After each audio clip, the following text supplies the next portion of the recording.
Kattaqo'rg'on tumani Sog'liqni saqlash bo'limiga qarashli markaziy shifoxonada Turkiya Respublikasining nufuzli tibbiyot muassasalaridan biri hisoblangan Medical Park Hospital Group klinikalar tarmog'i vakillari hamda mahalliy shifokorlar hamkorligida aholi uchun bepul tibbiy qabul o'tkazildi.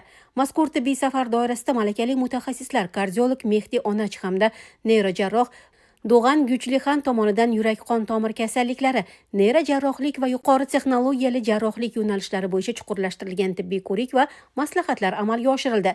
Tibbiy qabul jarayonida jami 210 nafar fuqaro tibbiy ko'rikdan o'tkazildi.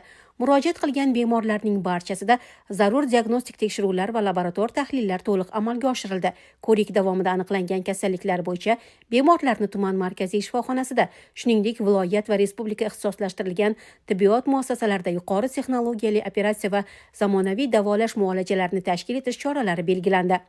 Shuningdek, turkiyalik mutaxassislar va Kattaqo'rg'on tuman sog'liqni saqlash bo'limi o'rtasida hamkorlikni yanada rivojlantirishga qaratilgan memorandumlar imzolandi. Ushbu kelishuvlardan ko'zlangan asosiy maqsad Turkiya tibbiyot yutuqlarini mahalliy amaliyotga joriy etish, shifokorlar o'rtasida tajriba almashish hamda aholiga ko'rsatilayotgan tibbiy xizmatlar sifatini yanada oshirishdan iborat. Mazkur tibbiy tadbir aholiga sifatli tibbiy xizmat ko'rsatish darajasini oshirish, zamonaviy tibbiyot xizmatlarini keng joriy etish hamda xalqaro tibbiy hamkorlikni mustahkamlashga xizmat qilmoqda.